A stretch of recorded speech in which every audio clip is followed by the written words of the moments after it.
Welcome to another episode of Dad Can We Talk?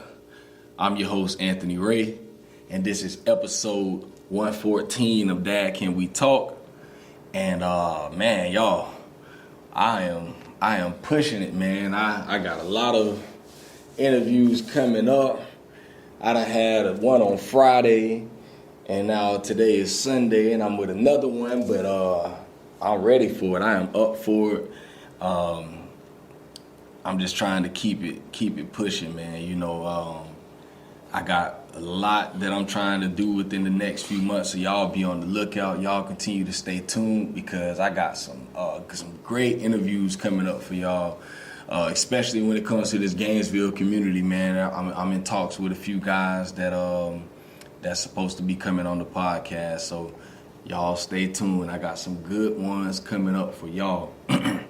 Before we start on today, what I need from y'all is for y'all to go to the YouTube channel at Dad Can We Talk and subscribe.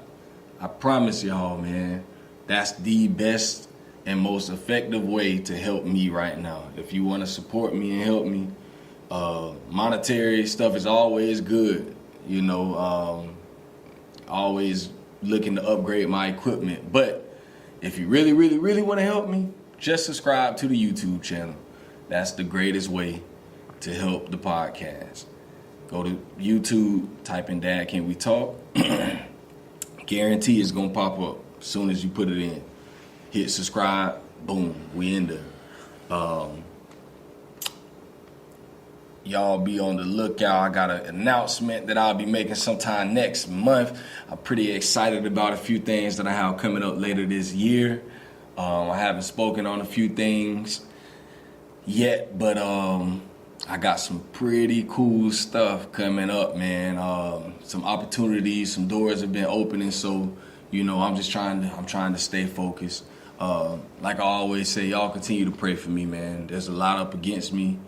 I just got a lot that I have going on, and I'm always appreciative for the prayers, for my mind, and for me to stay committed and to stay focused and to not lose my drive, because there's a lot of stuff that's up against me every day. So y'all continue to pray for your boy, man. I need the prayers of my people, man, to keep me strong and to continue to fight this good fight. And you know, in the same way, if y'all ever need me, y'all hit me up, and I'm on that with you, man. So that's all I ask from my followers and my supporters, man. Y'all do that for your boy, and that's everything for me, for real. But without further ado, you know, I'm sitting here with a guy today that it's been a long time coming for us. You know, he's been reaching out to me for a while. And I must say I admire his persistency, because he been persistent with it. He like, bro, listen, I'm trying to get on the podcast, man. You know, you playing games with me.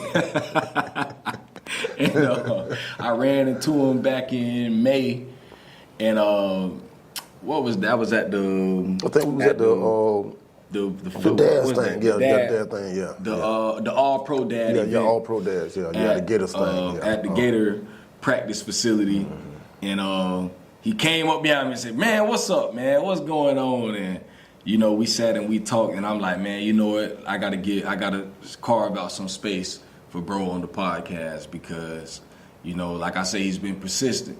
And I believe, you know, all dads, we all got something to tell, man. We all got a story. And I am excited to hear his story today. You know, we ain't know each other before all this, and we just been, you know, building. And so I'm excited to bring him on the podcast and really hear his story and allow him to share his story with y'all. So y'all welcome to the Dad Can We Talk community. My man, Donald Miller. How you feeling, bro? I'm all right, bro. I'm pretty good. Yeah, I'm pretty good. Get to it, yeah, this joke here, I seen him. I say, I know who you are. I need to talk to you, yeah. Yeah, I said, yeah, because I had been looking at him. I said, man. And then when I seen him, I'm like, oh, yeah, okay, yeah. Yeah, I like it, bro. It's real smooth, bro. Give everybody an outlet and, you know, yeah, bro. For sure, man. Hey, we gonna jump right into it. You know, I know you know how I go, but we gonna start how we always start on Dad Can We Talk. First question is, I want you to talk about what your relationship is like with your dad. Well, my relationship with my daddy is it's weird because before I went to prison, I did like 17 and a half years. And, we had a relationship, but it was so strained because all the time we always spun apart from like him doing a little years in prison. And plus, the issue with my mom and dad, you know how that go. Not really getting to see him or whatnot. And and then by the time he did get the chance to come around, bro, I was already thinking like a fool. So it's like, I'm doing what I want to do, you know what I'm saying? Like, so I go to prison, but we always had a great relationship, man. And, but when I went to prison, he was able to come, man. My daddy came like, bro, and they sent me to Jackson, they sent me to Marion, you know what I'm saying? I was in the Panhandle, I came back down here, but so when I got back home, like to Marion, bro, my daddy came like, he always come on Sundays. He came like 3 Sundays out of the month, bro. When you be in the prison, bro, you very rarely see dads. You know what I'm saying? You very rarely see guys with their dads, you know what I'm saying? And so all guys used to always tell me, oh man, your daddy always come, you know what I'm saying? The officers knew him, you know what I'm saying? It was smooth. And I think one of my greatest memories of my dad, man, was I was a little kid, bro, and this is before he went to prison. I mean, I don't know if it was my birthday, I don't know what kind of event it was, but he bought me a gift. And the gift was, I'm thinking it's gonna be something, something to play with, or like a toy or something. Man, the Joker bought me a chemistry set. No.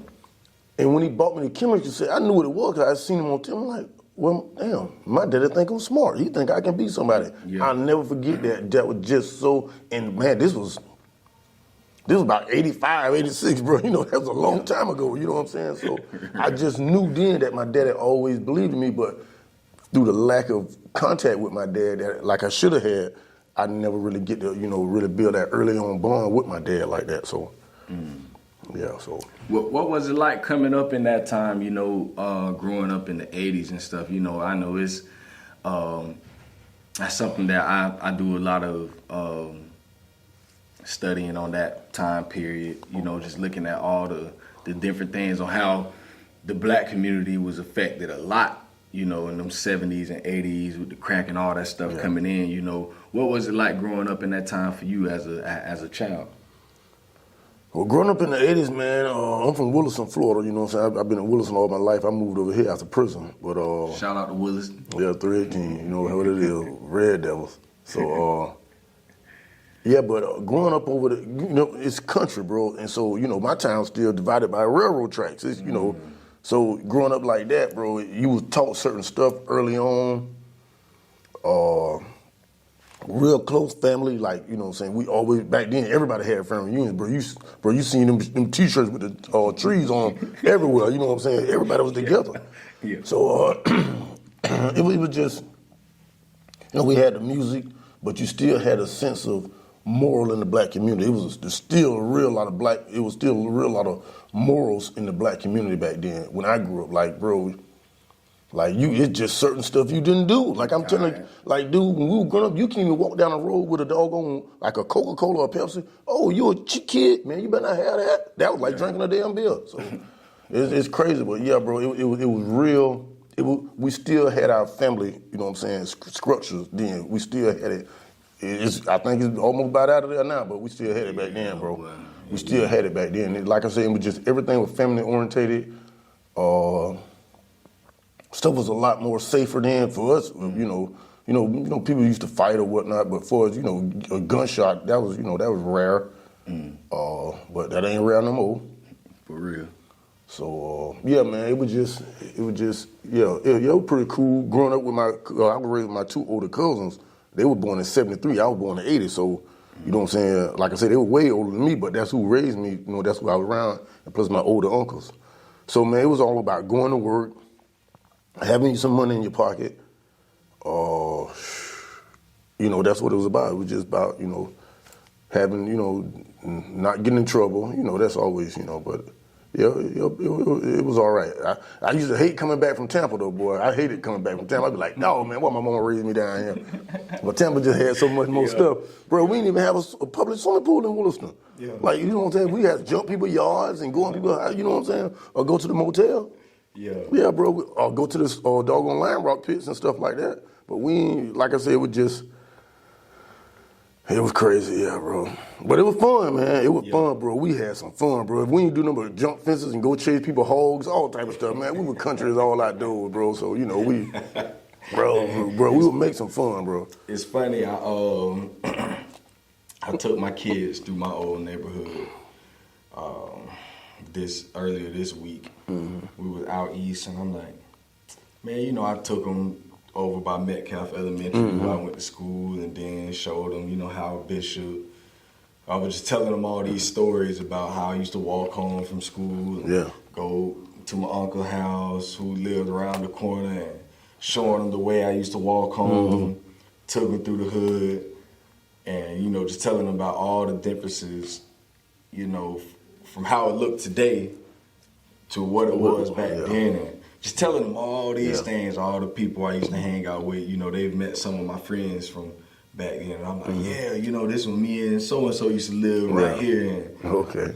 And just telling them all that. And my oldest daughter was like, Daddy, you make it sound like y'all had so much more fun than us. I was like, no, Easily.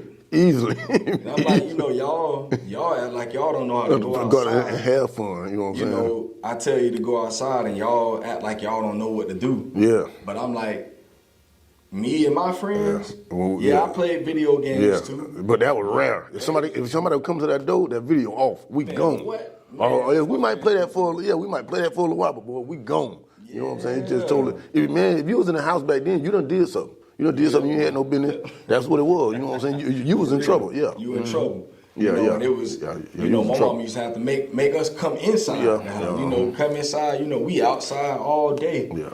And I was just telling them, you know, like, back in our time, it was so different. You know, we really went and did things. And my kids don't have a problem with that. I think within the last year, maybe they become so attached to these electronics and stuff, and that's why I be taking the stuff away from them. You know, because I'm like, y'all would never like this.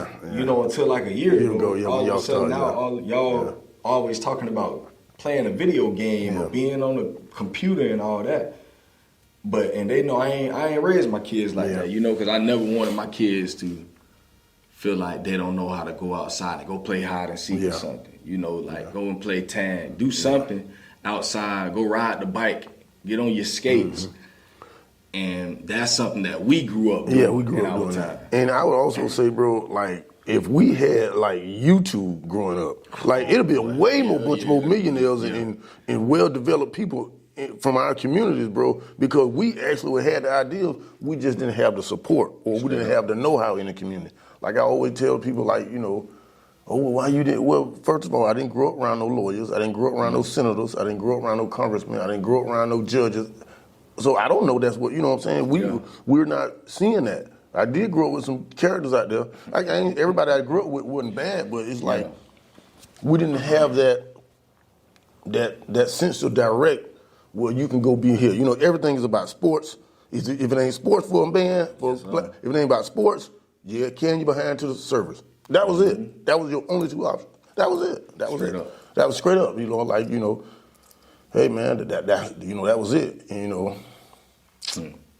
Man, so, what you once you got out of that, you know, I know you say you did some time behind the wall. Fences, gates, everything. Cage. That was no. So once you came out of that, you know, what was that time, you know, that first time you heard the words, you know, you about to be a dad. Like, what was that feeling? What was the thoughts that ran through your head? Like, what were those things that, you know, how did it feel to hear the words? Well, when I was in there, I used to lay up and think about, you know what I'm saying, because I always wanted to be a daddy. You know, I love kids. I like biting their little fat jaws, playing with them, you know, just doing stuff with them. And so I used to think about what my first child looked like. I always wanted a girl, too, and that's what I got, too. And And so I would always just think about that, bro. Like, what would it be like? You know what I'm saying? What would my wife? I didn't think about a baby mama. I thought about a wife. I'm like, what would my wife be like? And so when it finally did happen, I had met this girl. Everything was going great. So we decided to have a kid, and it went great. My baby was planned on, and I remember when she called me and told me she had texted me. I was at work, she texted me. I'm like, and she was like, she texted me a picture of the little pregnancy test. I still got it. I still got it on my phone. Where she texted me the little picture of the little pregnancy test, and so that's how I found out. You know what I'm saying? Yeah. So I was happy. I'm like, man, I was saving money. You know what I'm saying? I was literally preparing to be a dad. I didn't want to be. And I hear people always say they try to give a child a better opportunity than they had, and yeah, that's the truth. But really, I want to give my child different, because I had opportunities, always had opportunities, but I just want to give my child different opportunities. Like, I want to be able to pay for my child to get a tutor. I don't care how good she do in the class, I want to pay for her to get a tutor so she can do even better.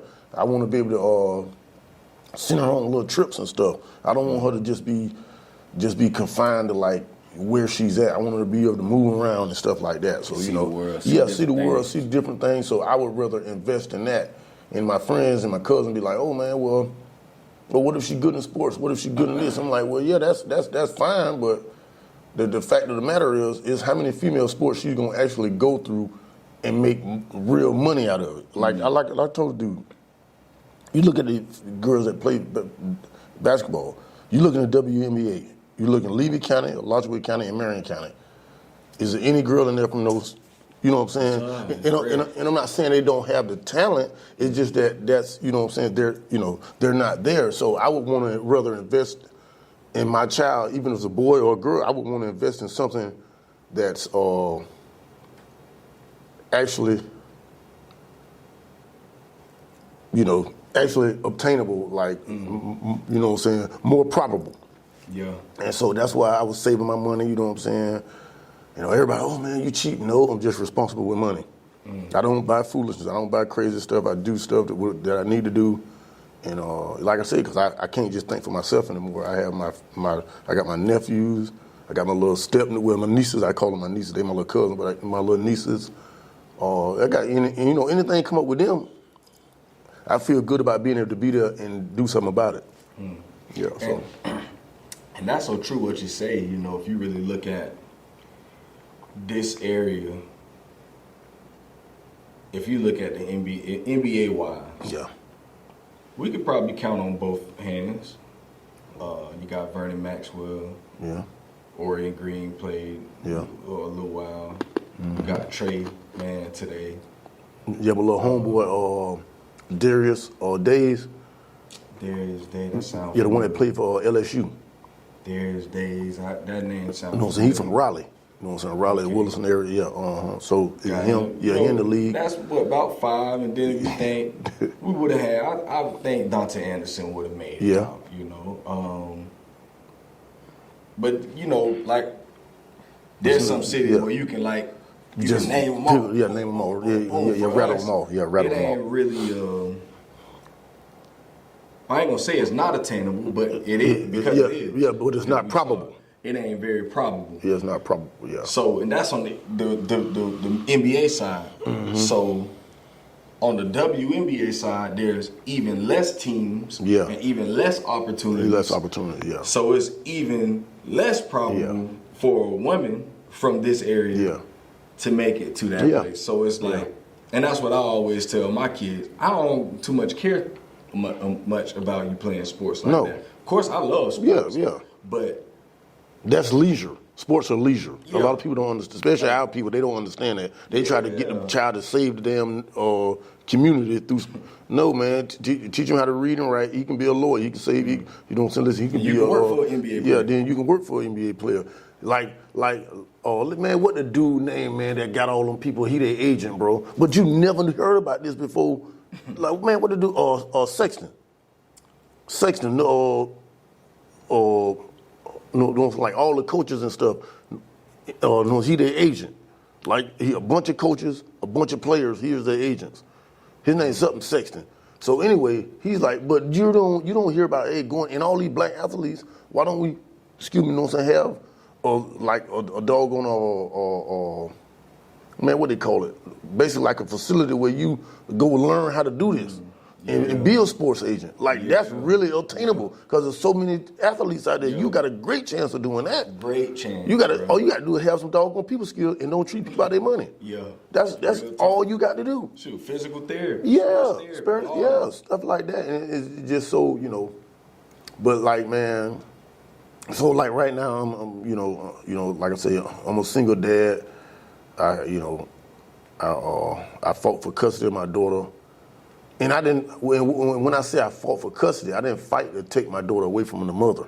That's not what I did. I fought to have my rights to my child. Like, I didn't want it to be where she could just up and leave and I got to find out when I'm going to see my daughter again. Or I didn't want it to be where she letting her do a certain thing and I'm not really, sold on that or something, or you know what I'm saying? I wanted to have a say-so in my daughter's life. So that's what I did. I fought to get my rights to have a say-so in my child's upbringing. Talk about that process. Talk about the process that you went through to do that. Well, I'm gonna tell you, men now, it's not real helpful to you. They don't, it's crazy.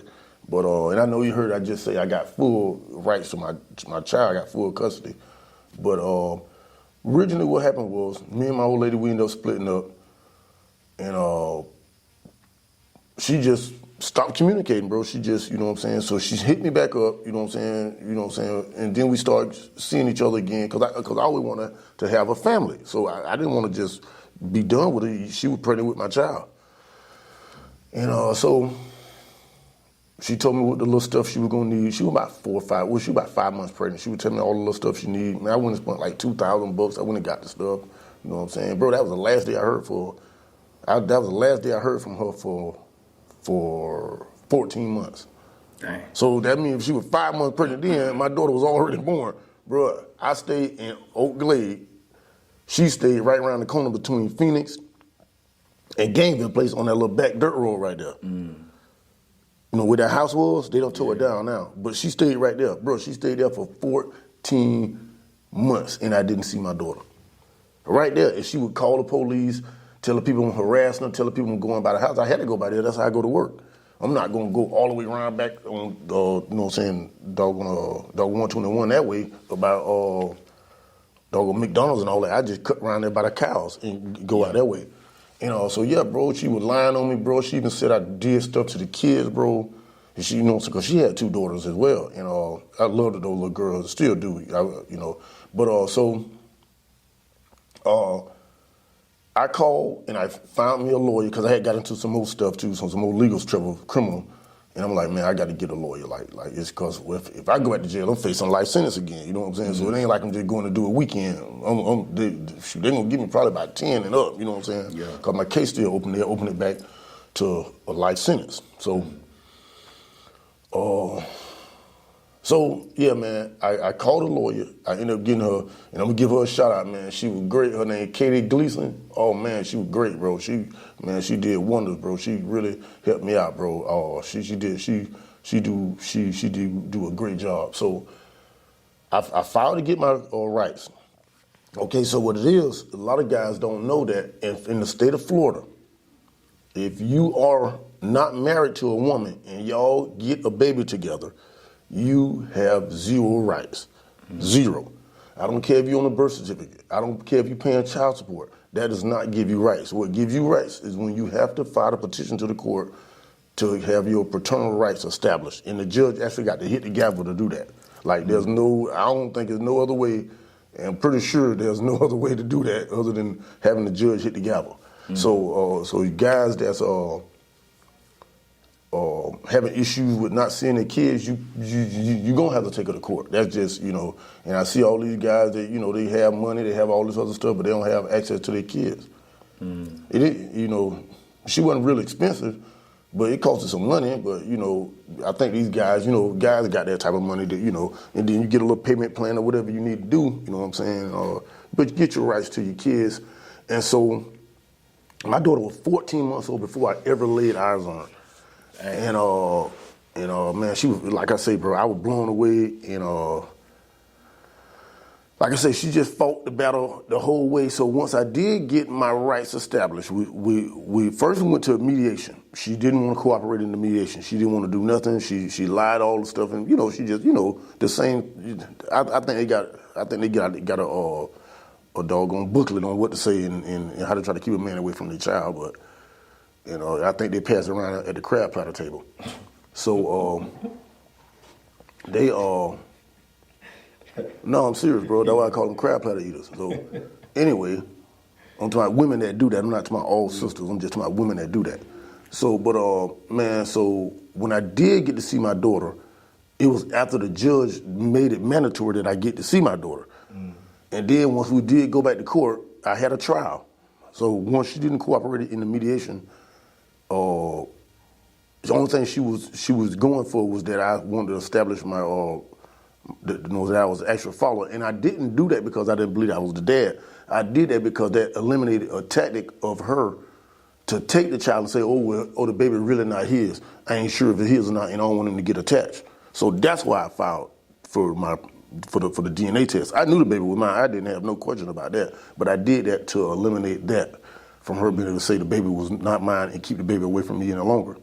So once we go to trial, bro, we go to trial. Trial was like about 5 hours. And I ended up with 50-50 custody. And we were supposed to do, and the judge just was, man, I'm telling you, the judge was just beautiful, bro. I had Miss Susan Wilson Bullard. That was my judge. She's over here in Gainesville. Because my case was in Gainesville. Man, she was magnificent, So if y'all having any apprehensions about the judge you might go in front of, if it's her, boy, your baby mama better be right. So, and a lot of, that's another thing, I'll hit on this right quick. You guys talking about you want your kids, man, y'all got to get in a better situation for your kids. You got to get your own place. You got to have a decent car, have a decent job. You know what I'm saying? You can't be arguing for these children and you ain't got nothing to show for yourself. You just can't do that. The people are not going, they thinking about the kid. They're not going to just give you that kid. You talking about, well, Mr.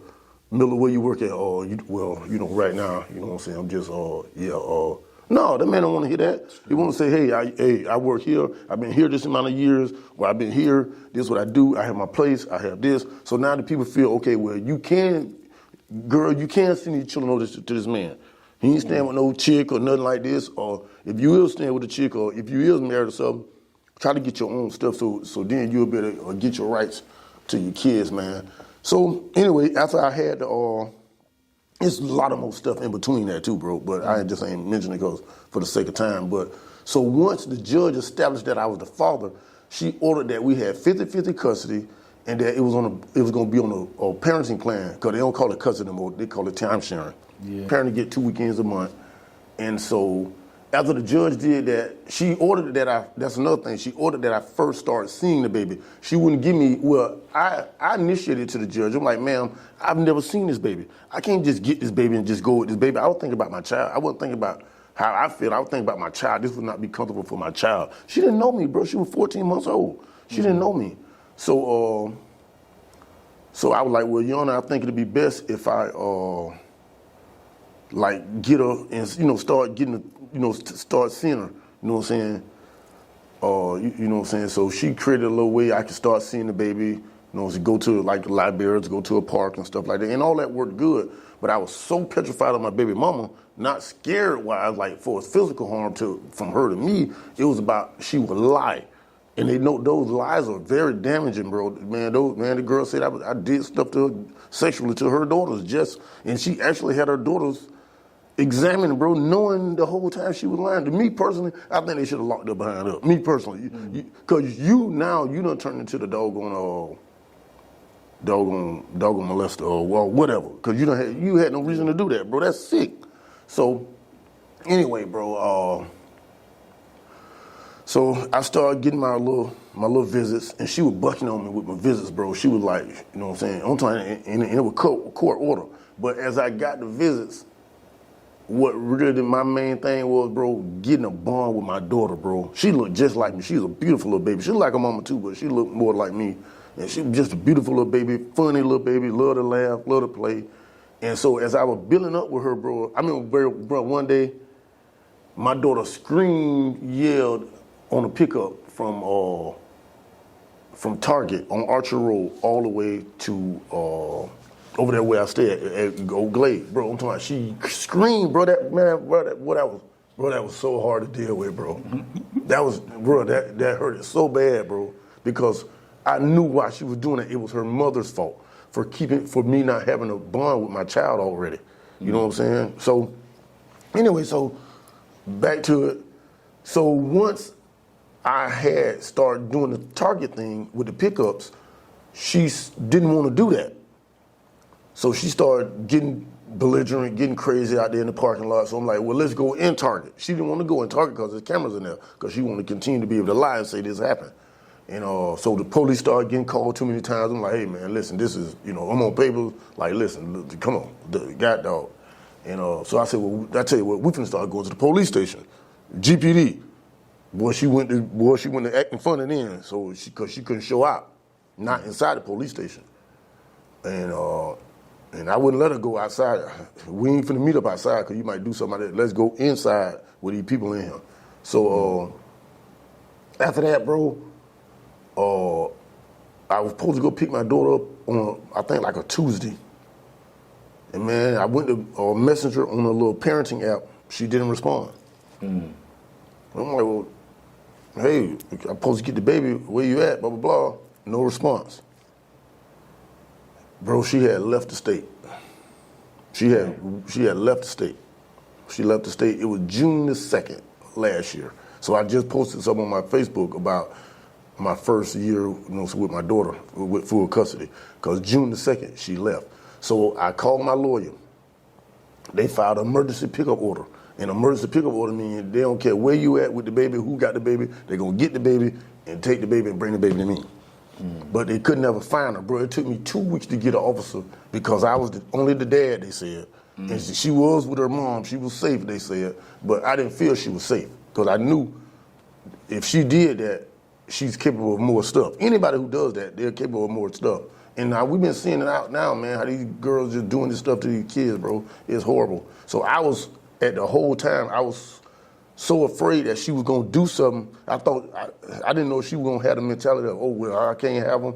Nobody will. I didn't know that. And just seeing it, then all this stuff popping up on the news about how these mothers doing this stuff with the kids and stuff. I'm like, oh my God. Like, man, I hope this girl ain't did nothing to my baby, man. I ain't never even get to really, you know what I'm saying, build a bond. Like, man, I just was so hurt to know that it was possible that I could lose my daughter when never even having her. And so I finally got a deputy or doggone detective to start looking into it, bro.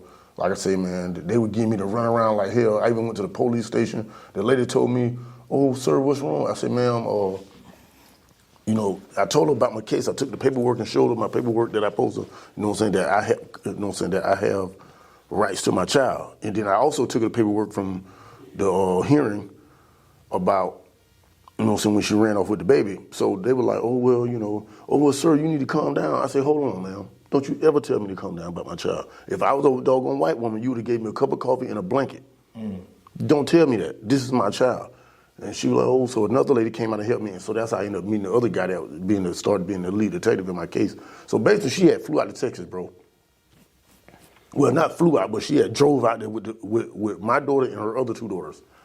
And so now, bro, I'm like in panic mode because I don't know what she's doing out here. I don't know where she's at. I don't know what she's capable of. At this time, I don't. So the detective finally hit me up after a few weeks and was like, listen, man, we know where she's at, but we can't pick her up because they actually have laws designed for women to run.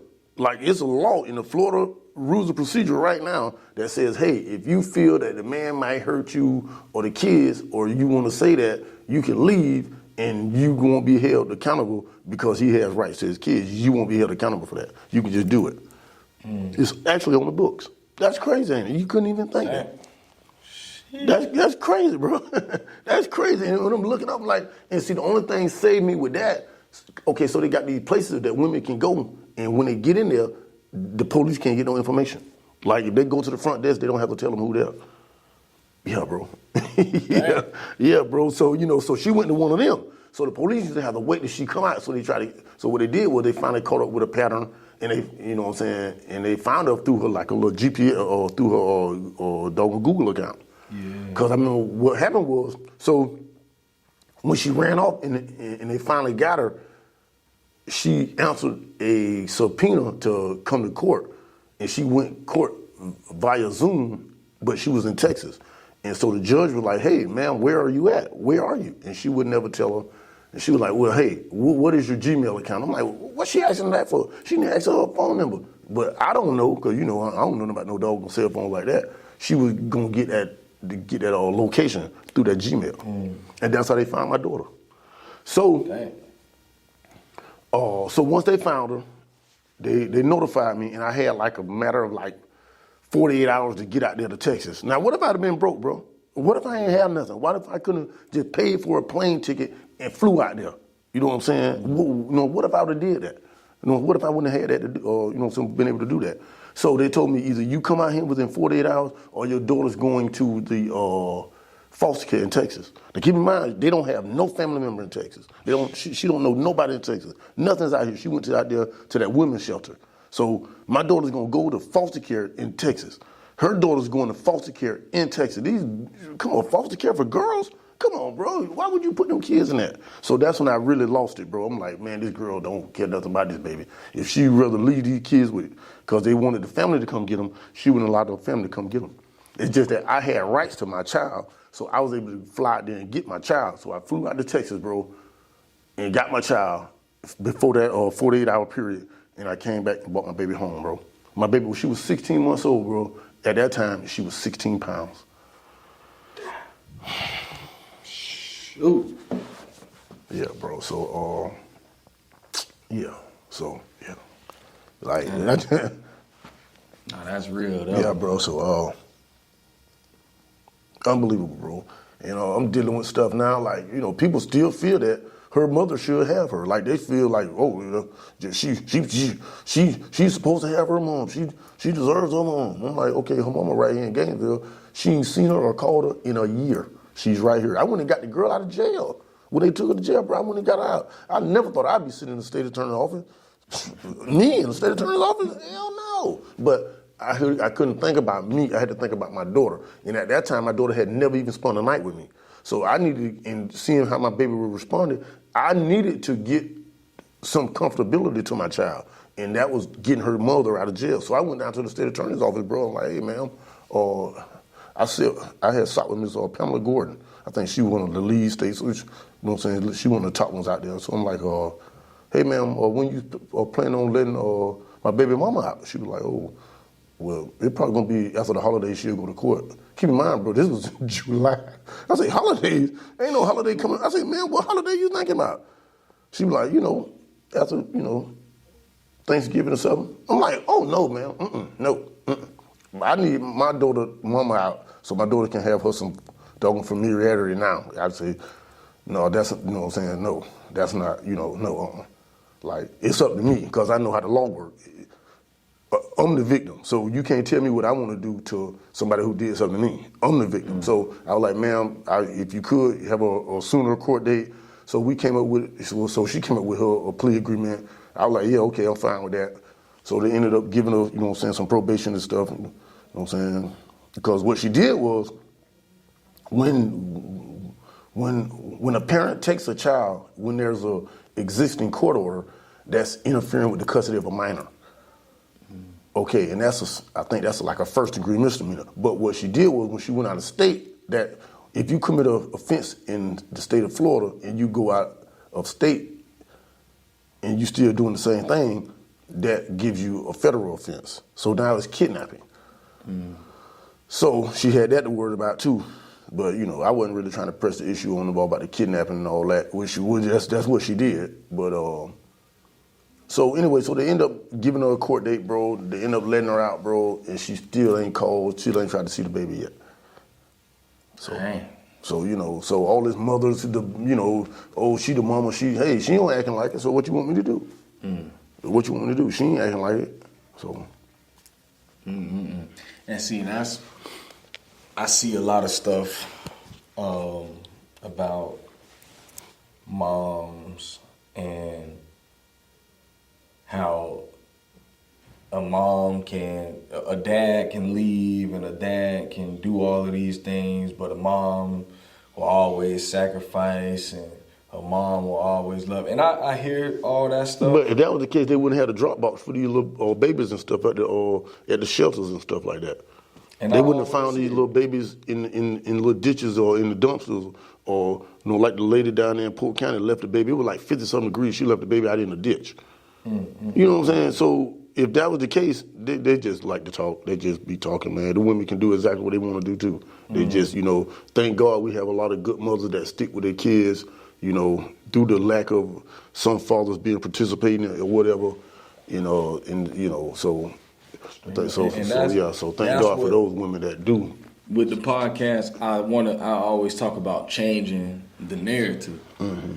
And for me, I look at everything you just said, and it literally flips the narrative on its head. Because the narrative is always, a mom will always be there. A mom would do this.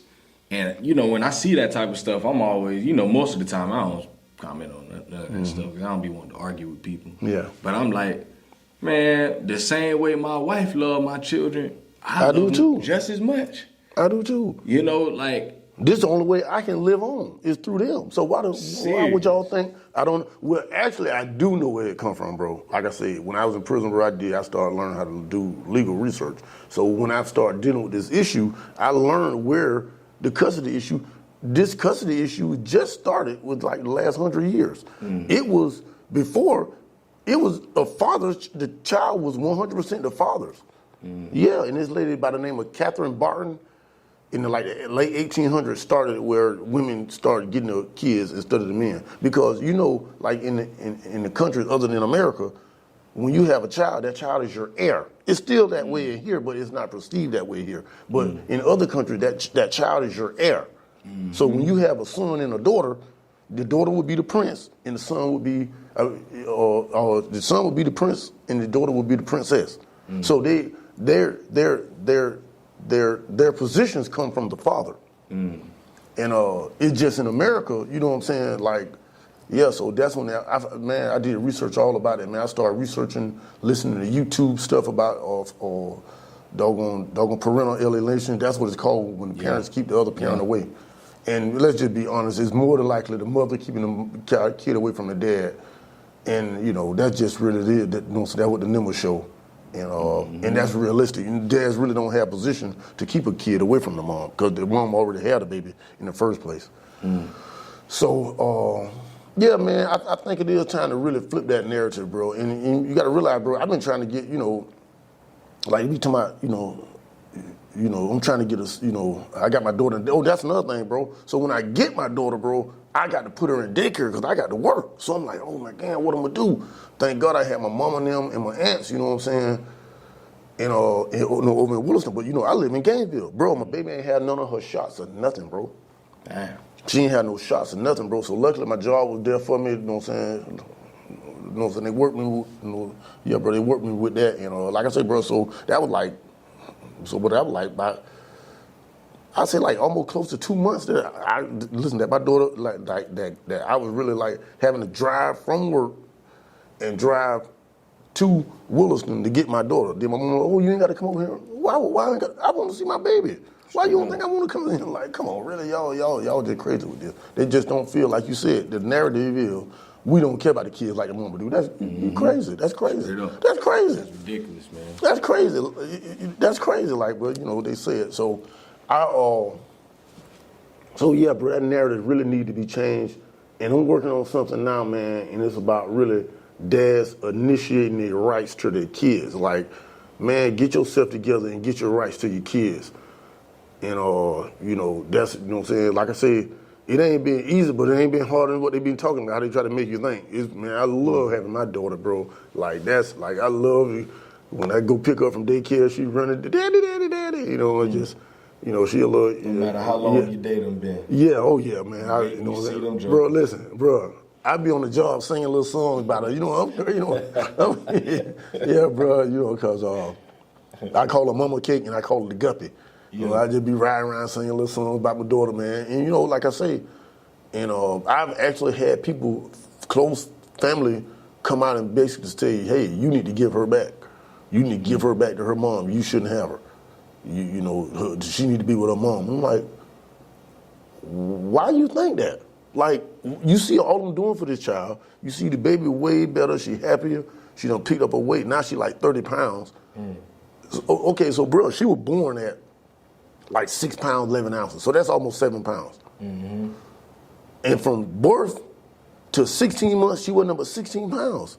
Bro, that's crazy. Come on, man. Come on, that's crazy.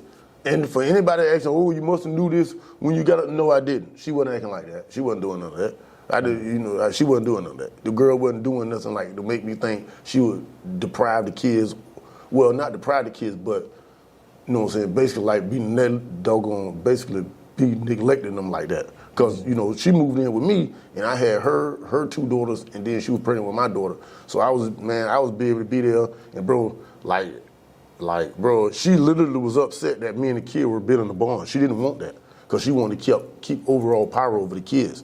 And like, man, I would come home like, hey, y'all, let's go to let's go walk around in the mall. We might not even buy nothing, but it's just getting them out the house. And then,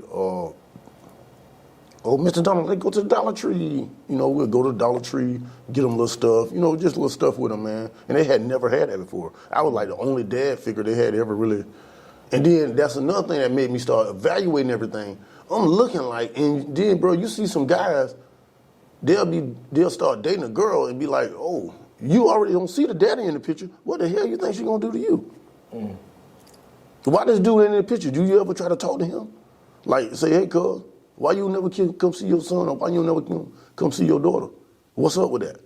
Oh, bro, you never know. He might just say, oh, I'm a scumbag, I'm a worthless dad, blah, blah, blah. I holler doubt that's what he gonna say. He probably gonna say, man, she be tripping, bro. So there you have it. So, and the sisters, y'all just please stop doing that. Like, I understand, and then all of them talking the fear, oh, I don't want this to happen to my baby. What's gonna happen to the baby? What? Like, ain't nothing gonna happen to this child. So, it's been, like I said, it's been a journey, man, and but I wouldn't trade it for the world, bro. But this has been the worst experience in my lifetime. Like I told you, I did 17 and a half years in prison, bro. These last, well, when I was going through it, not being able to have and see my kid, that was the worst time of my life, bro. I'm talking, bro, that was the worst time of my life. I'm talking, that was the most hurting time of my life. And just like I say, bro, I had some hurting times, but that was the worst, that was the hardest time of my life right there. Them 2.5 years. Fighting for my daughter. It like drove me mad crazy, bro. Yeah, bro, matter of fact, bro, my daughter was born January the 15th. So I caught a DUI on January the 24th because we were doing a little parenting app, and then she had a little thing called the Glow app, which show you when the baby will be born. So you gotta keep in mind, I didn't know anything more because she wasn't adding nothing to the app. So the baby was supposed to be born between January the 17th and January the 24th. So on the 24th, dude, I was just drinking. I was about to lose my mind, bro. I was about to literally lose my mind. And I consider myself having a strong mind. You know, I really do. It's like you said, because you're the second person I heard say that. Like when I got sentenced to prison, well, before I got sentenced, I said, well, God, I'm going to just ask you one thing, that you keep my mind. Because I didn't know how much time I was going to get. But that's what I asked him, God, keep my mind. And he did that for me. And I really thank him for that. He really kept my mind, kept me with a mind. So a lot of people don't know that's really all you need to pray for a lot of times. You're going to go through what you're going to go through, but if you keep your mind, you will be able to come out of it and function. Believe that. Yeah, bro. So, you know, that was real what you said, bro. And that's what I didn't know. Matter of fact, we were just talking about this the other night in the barbershop. They were like, oh, man. So when they gave you the time, I'm like, I had been saying that whole week up to going to court, like, man, as long as this judge don't say 240, well, 200 and nothing, as long as he don't say 200 and, man, I be damn, this joke come right out, 240 months, what? Followed by 120 months, I'm like, 30 years. Damn. Yeah, bro, so, but yeah, man, like I say, so I'm working on this thing I'm trying to get something going on with this, initiating these brothers, and this for white people, black people, Asian people, Hispanic people, anybody. If you're trying to fight and get your actual rights to your child, not what they're allowing you to get, but your actual rights, if you're trying to do that, bro, you can hit me up on Facebook or whatever, and I get all the information I can help you with, so you can get your rights, bro. Dudes call me every day almost, bro, about their kids or about their baby mamas and stuff like that. And I'm like, bro, you gotta realize a lot of guys be trying to stay with their baby mama because of the kids. And a lot of guys let the baby mama do what she want to do because they don't want to lose the little bit of access they are getting to the kids. Man, if you worry about child support, man, get your rights and get your rights established. You ain't gonna have to worry about child support like that. Yeah, now don't wait till the baby 8, 9, 10, 12 years old. Talking about, oh, I want to pay child support. I'm trying to get off child support. Oh no, they're not gonna let you circle them like that. You gonna pay that child support. That no have a little niece don't say child support. You gonna pay that child support. Yeah, boy. So you know what I'm saying, but yeah. So start early, man. You know, some guys already done had their kids, and their kids older with or you know what I'm saying. Or whatnot, but it's guys that fresh and new fathers, you know what I'm saying, and soon to be father. Like I say, bro, if you ain't married, you ain't got no rights to your kid. Bottom line, you can argue. Hey, Liz, my best friend Otto say, argue with your mama.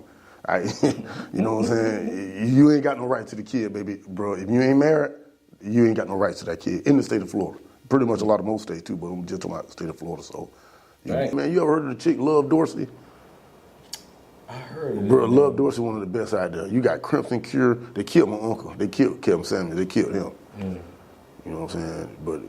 But the best two, Love Dorsey, matter of fact, Love Dorsey did one on it the other day, bro, where she was talking like, listen, y'all be trying to hold these mamas up in some type of great esteem. If it wasn't for assistance for the majority of them, they'll be just like the daddies they complaining about. But they can, bro, I done went down there and tried to get ELC. I done went down there and tried to get all this stuff. Man, they won't give it to me. First, they won't, bro, I was in there with black women. They helped the 2 white ladies out, and they told me I don't qualify. They asked me 1,000 questions. They ain't asked them women nothing. They just filled the papers out for them. They asked me 1,000 questions. Then they got my thing. Oh yeah, you make too much. So. Sheesh. Man, yeah, it's real out here, man, and that's why, I've known so many guys over the years, just before I started this and all that, and I would have conversations with guys, and, and I'm like, damn, bro, really going through some real stuff, that stuff that I ain't got to deal with. And I'm like, but nobody talk about this. Yeah. And so that's why I do what I do, because I want to give guys the opportunity to speak about this, because I'm like, ain't nobody gonna talk about what bro going through over here? Bro, it's like, and so many guys are shunned for expressing themselves or expressing how they feel about a certain situation, especially when it comes to their kids or their family. You know what I'm saying? Guys are just supposed to shut up and, that's just what it is. Yeah, you ain't supposed to be crying about that. Yeah, it's like you gotta, it hurts and it does impact you. And, like you say, you got all these new movies. Like, if there's anything I could have ever went back and did, it ain't saying I can't do it now, but I am older. But if I could have had it all over to do again, bro, I would become a movie director. Knowing what I know now, because movies are so important. Music isn't so important because it's so influential to minds. You can say, oh, the kids don't listen to this, or they know it ain't real. You can say that foolishness if you want. That stuff is real, and them kids are listening, and adults are listening. Just like when you listening to R&B music, what you thinking about? Believe that. You're going to lay up. Okay, so why wouldn't you think they listening to rap or they listening to country? And that's another thing, bro. You listen to the music, bro. I listen to all different types of music, except that definitely I ain't really into that. But I listen to country music, bro. They ain't got to go shoot 5 people before they take the girl on the date. Well, you listen now, they got to shoot 5 people, cuss 2 dudes out, got to buy 3 cars before they get there. They got to do all this stuff. Them dudes don't talk about nothing but a beer and going out in the woods. Yeah. That's all they talk about. It ain't complicated for them. We made things so complicated for us, bro. It's just crazy, bro. It's like y'all just doing too much. Like you're just doing too much, bro. Like you listen to the little. They don't got R&B no more. That's dead. I don't know when the last R&B song come out. It's too dead. That's dead. So you ain't gonna have no music that's really influential to building the community. We don't really have it. In the music that we do get, you don't really know them people. You don't hear nothing about them. Straight up, bro. So that's real, though. Man, listen, my man spitting game today. you know, if y'all ain't picking it up and catching it, that's on y'all, man.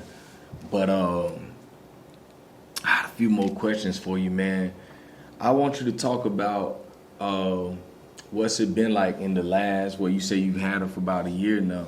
Yeah. What's it been like, you know, her progression in the last year, you know, that you've had her, and, you know, y'all relationship within the last year, like how's that grown and stuff? First of all, she's a master manipulator. Yeah. Master. I don't see how she baby can know how to do this already. I'm like, she know I love my sugar. She'll like, and then point to something. I'm like, wait a minute, now you trying to get over? How you trying to get me? Oh, you weren't supposed to be knowing how to do that yet, God dog. So, but yeah, man, like bro, like I say when I was telling you earlier, like when I first started getting her, bro, I'm talking, bro. Sometimes she would just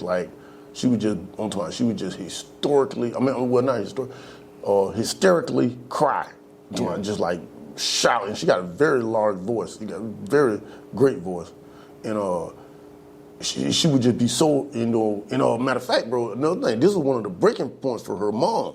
Bro, when I went to pick her up one time, bro, and I went to drop her off and take her back to her mom, this one we had started, we were bonding, Man, I put her down, that little scoundrel ran to her mama, and then her mama picked her up, and then she trying to get right down and run to me. Oh, that was the scroll right there. Oh no, you trying to go back to your daddy? Oh, bro, she was livid about that. She was mad about that, boy. She was mad. But yeah, so like I said, when I first got it was all about building a bond with her, holding her, talking to her, listening to her, playing with her. I wasn't trying to be too, how would you say it? I wasn't trying to be too parenty too much. I was just trying to build a bond with my child. I just wanted the child to get familiar with me. And then I had my girlfriend at the time, and she was instrumental in helping me with this baby, man. Like I said, and she was instrumental with keeping my sanity too, bro, because it was, like I said, it was extremely trying for me. And so, like I said, she progressed, you know what I'm saying? Next thing you know, she's talking, she can talk real good. She's 2-something now. Her birthday in January. Bro, she can count to 30. She know her ABC. She can count down from 10. She can talk pretty decent. I'm just trying to still get this baby to work on. I can't potty train her. I'm trying to get her potty trained, bro, and I'm trying to get her, my only two things with my daughter now, bro, I'm trying to get her potty trained, and I'm trying to get her to come when I call her. Like, don't continue doing what you're doing. I understand she's 2, but it's like, she's smart, so I know she know, and like I say, keep in mind, she got 26 chromosomes, so she got 23 from me, 23 from her mama. So, I'm gonna blame the bad ones on somebody else, not me. So, you know how we are. But she progressing real good, bro. And like I say, bro, she had never been around kids like that, because her mom was like real, she kept her, you know what I'm saying? She had only been around her sisters. And bro, I just imagine, she hasn't seen her sisters no more. Bro, this is crazy. This is maddening. And she hasn't seen her sisters again, because they got stuck out there in foster care. So they end up, after whatever happened with them, they came back to Florida to some guy. He ain't tried to get in contact with me, and I don't know how to get in contact with him. But he know how to get in contact with me. Let's just say that. And I ain't heard nothing from him. And I'm very upset about that. I'm very upset about that, because this ain't got nothing to do with me or you. You need to make sure them kids can see their sister, bro. And like, if I had access to him and I knew where he was at, I'd have went and seen him. I'd have, hey, cuz, check this out. Hey, my name, this these girls' daddy. I mean, baby sister, bro. I ain't got no beef with you, man, but I don't know how to get in touch with the brother, man. And I know those girls want to see they sister, bro, because, you know what I'm saying, she really all they knew. And so, like I said, that's just another aspect of it, bro. That's just, that bothers me every day. Because my daughter can share a lot of the same characteristics and familiarity as her sister that's right over her. Like there's a lot of her mannerism is just like her sister. You know what I'm saying? So that's right above her. So when she does stuff, I'm like, boy, you remind me, because I call her little sister Termination. I say, boy, you remind me of Termination. You know what I'm saying? So yeah. And but yeah, man, it's a lot of dynamics to it, bro. Yeah, man, that's good to hear. That she's continuing to progress. Yeah. And I think it's just continuing to keep doing what you're doing, bro. And as time go by, all kids are different. I think my youngest baby, man, she was probably training easy, bro. Just like that, And I think because she had them two older ones, siblings, seeing them already. She just she caught on. But I think with my son, was it my son? It took a minute for that joker, man. Yeah. I think it took him a little minute to really get into the groove of it. Yeah. And now I think it's with them two, it's the thing getting up at night to pee. Both of them. My son, they 7 and 6. And they failing horribly at it. They still bucking. They wake up in the morning and I'm like, God, no. But I'm still working. I'm understanding with them because that was something I dealt with. Yeah. Okay. Probably up until I was like in the 5th grade. Yeah. And it was, my mom used to get mad and I used to be mad with myself because it was like, how I can't get it right. Bro, I'm trying, and I'll be, my mom would be fussing at me. I'm like, Mom, I tried to. Oh yeah, so you're a little period mirror too, huh?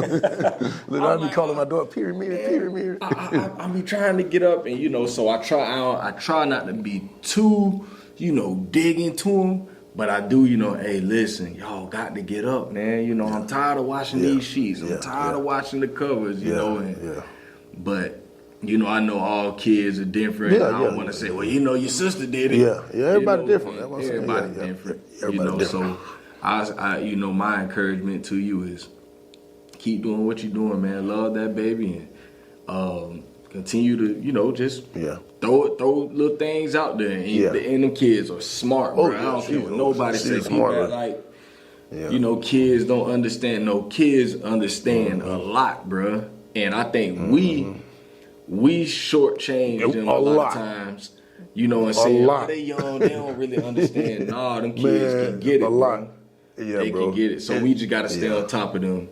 And as the more and more we teach them, they'll start to catch it. Like I say, I 100% agree with that, bro. I think because we all, so many people quick to say, just like they said about the old generation here, the old they this, old they that. Now we saying about the kids, now old these children, guess what? They had parents. That's the parents' fault. Like a lot of people try to relive through their parents, through their children. Yes, sir. You know what I'm saying? Your child is not you. Your child just came from you. They have their own idea. They have their own mind format. They have their own everything. You need to let them kids. Now if they just going doing stuff and they come on.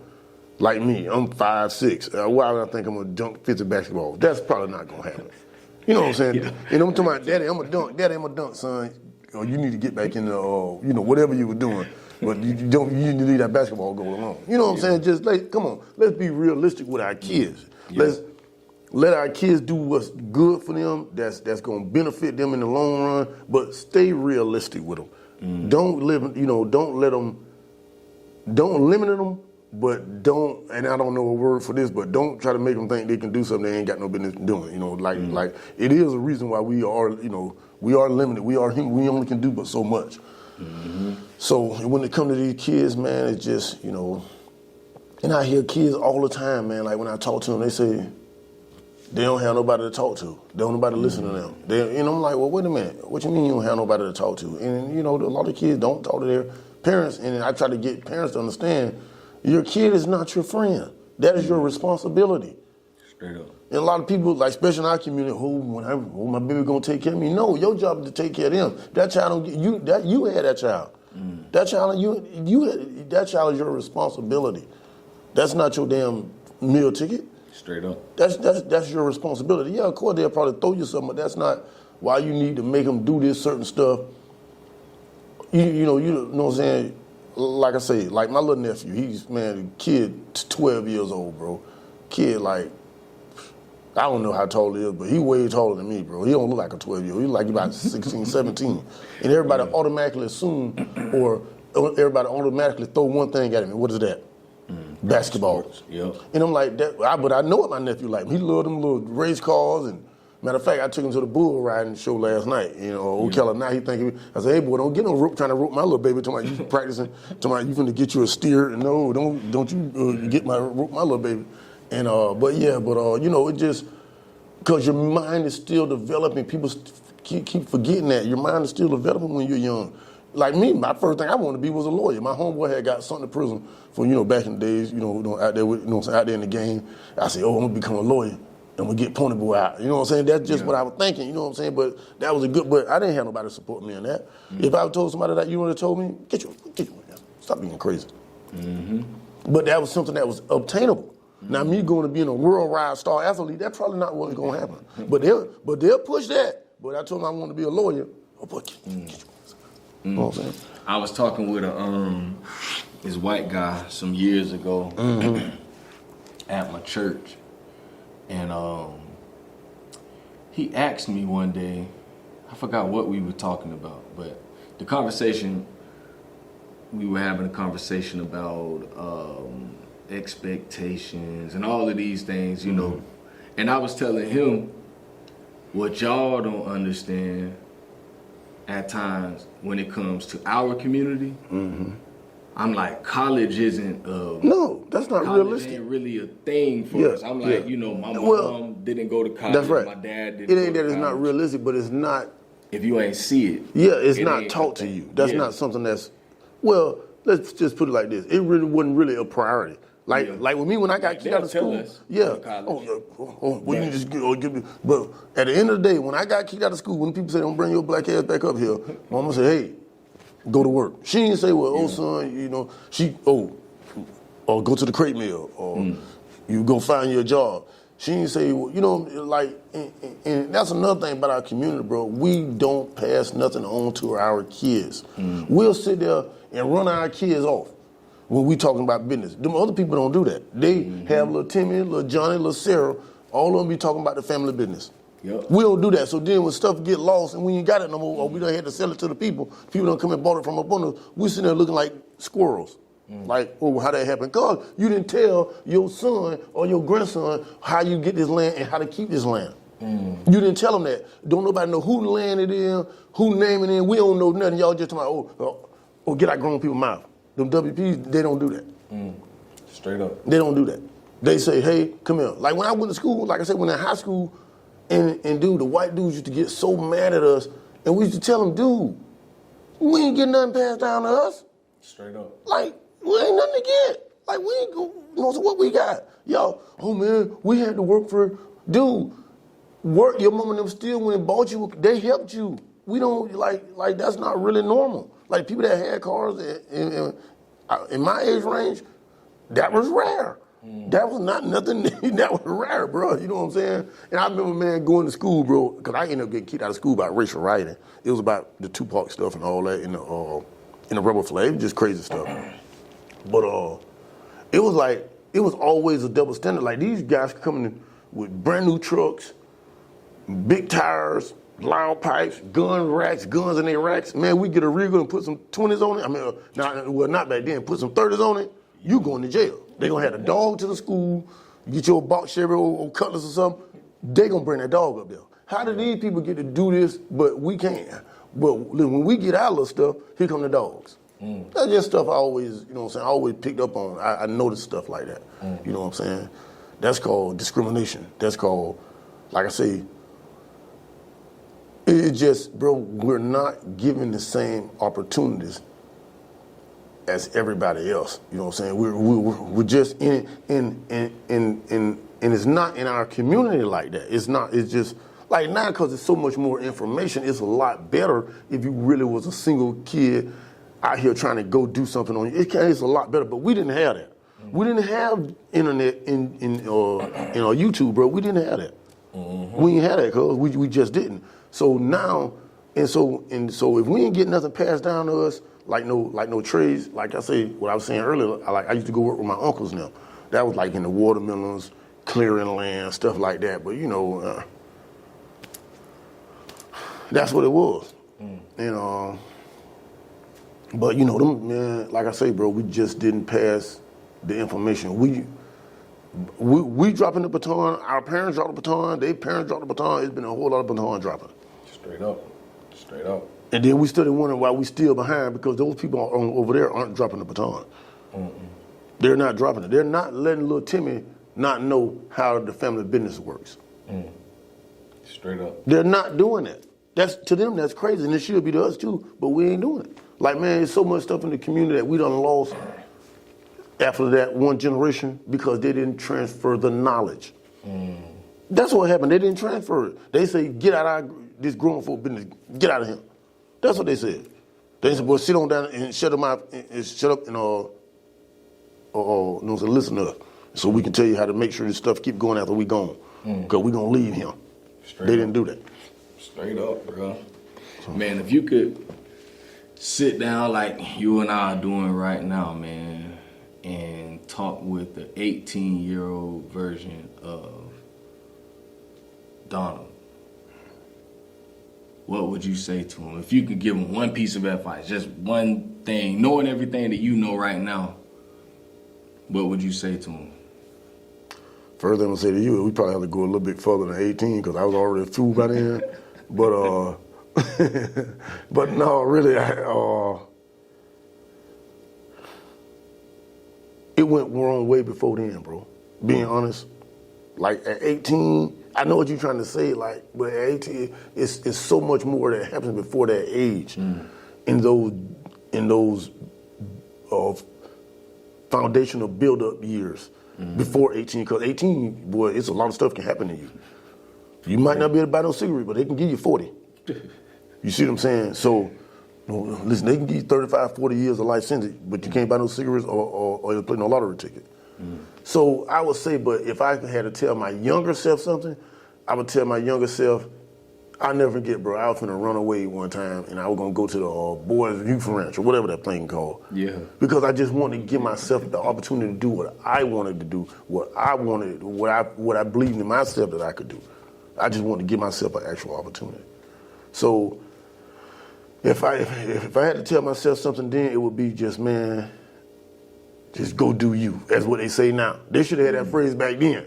They got it now, but they do, but we should have had that phrase. Just do you. That's what I really do wish I would have had that just do you mentality. Because I'd have found a way I'd have found a way. I'd try to find a way to get it where I can do what I wanted to do, bro. And I want to do some great stuff. Like I say, bro, I wanted to be a lawyer. My first thing I ever wanted to be was a doctor, because I told you my daddy gave me that chemistry set. I knew I wasn't dumb, but the lack of support. That's critical in our community, bro. The lack of support of these kids. You see kids, the guys don't talk to them. They don't talk to them about nothing. You don't know what this kid thinking about. He could be thinking about, how could I become this or how could I become this? He ain't got nobody to tell that to, because everybody out there, and he don't see it. You can see it on TV, but he don't see nobody that's doing it. And that's another thing, bro. We don't have I won't say we don't have none, but we need to feel better about opening up. If we are successful or if we are doing something that's beneficial, we need to be reaching out to these kids or reaching out to people to, get into this, whatever arena you in. Like, I asked my cousin, I got a cousin, he in Williston, and he built those, like those metal frame buildings, like big, you know what I'm saying, like 10 garages or whatever you want to call them. And I'm like, bro, where did you learn that from? What made you want to, you know what I'm saying? Because he had to learn it from somewhere, and he was the first guy doing it around my area. And so if you know something, try to pass on the knowledge, bro. That's one of the things I could tell everybody, just pass that knowledge on to somebody. Yes, sir. Yeah. Yes, sir. Yes, sir. Well, man, I think we've hit on a lot of stuff today, man. We'll end it there, man. And bro, you taught me some stuff today, and I always come into an interview. I want to learn something. I want to be able to take something away from it, that'll help me going forward as a dad, because I know a lot of people look at me and they think, oh, bro got it together and, he won Father of the Year and all this stuff. And I'm like, man, to me, that stuff don't mean a damn thing. Yeah, I got to see the proof. I want to see it in my kids. That's what matters. So I don't care about the accolades. Trying to learn and continue to keep it moving because, I know I got a lot of work to do as a dad Me too, and as bro. a husband. And You know, this podcast for everybody else, but it is for me. Yeah. I'm learning, you know, and just trying to get better every day. You know, just I need it. So I appreciate you for real. Oh yeah, bro. No problem, man. It was a great opportunity, bro. I'm talking, bro. I've been bubbling. I'm like, man, I'm ready to do my interview. That's why I was calling. Like, man, that's pretty. Because like I say again, how many little kids you think that want to know how to do that? Well, you know, matter of fact, I bought my little niece some of these little stand-up things, so because she a real talented little baby too, and the little tripod, so she be doing a little. What do they call it? What the thing called? Selfies or no? What's it called? Like the little interview. They stick. do the little vlog. Yeah. And she a little character. I told my partner, you know what I'm saying, we supposed to have her on TV. I call her Annihilation. Yeah, yeah, we supposed to have her on TV. But yeah, bro. Yeah, man, this was a real great experience, and I learned a lot. Like I say, I learned that it's always something out there for somebody to try to pass on, and we need to do that. And like how you passing this on and giving up guys opportunity, this is marvelous, bro. It's big, bro. And I'm pretty sure everybody came away with that have done it with you came away with the same thing that I'm thinking now. We're real appreciative that you have this outlet for us out here, and I really greatly appreciate it. For sure. Yeah, for sure. But yeah, man, y'all listen for all listeners out there, man. Y'all continue to stay tuned in. You know, like I say, I got some big interviews coming, and I'm just trying to keep the platform going. And so the biggest way to support Dad Can We Talk, just, you know, like, comment, share, post, do all that, you know, keep the saying that I always say is where there's smoke, there's fire. When it comes to these algorithms on social media, when I say where there's smoke, that means comments, likes, shares, people subscribing, people leaving reviews. That sends the smoke signals to the algorithm to say there's fire over here. We need to send more people this way.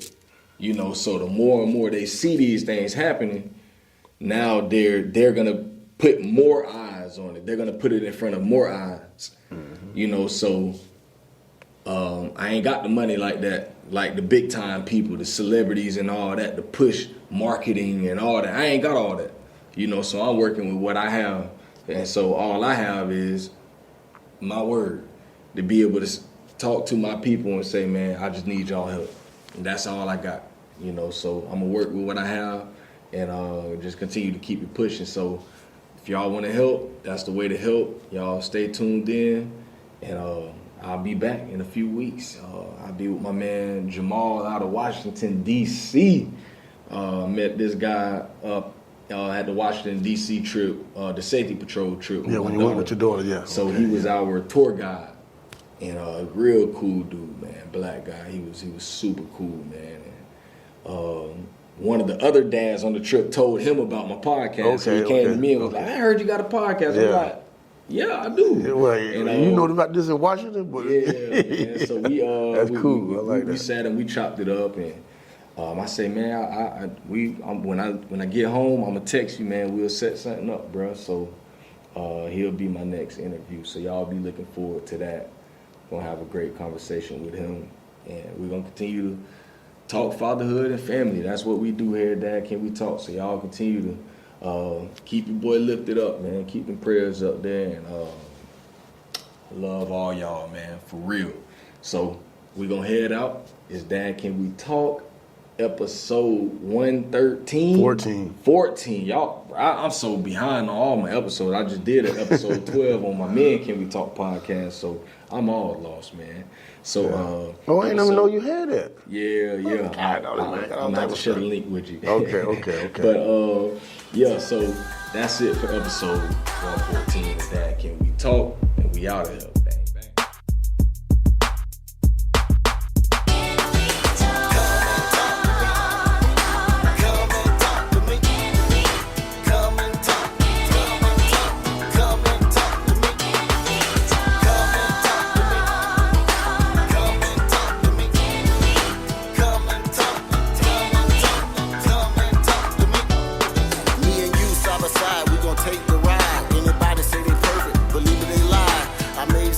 weeks.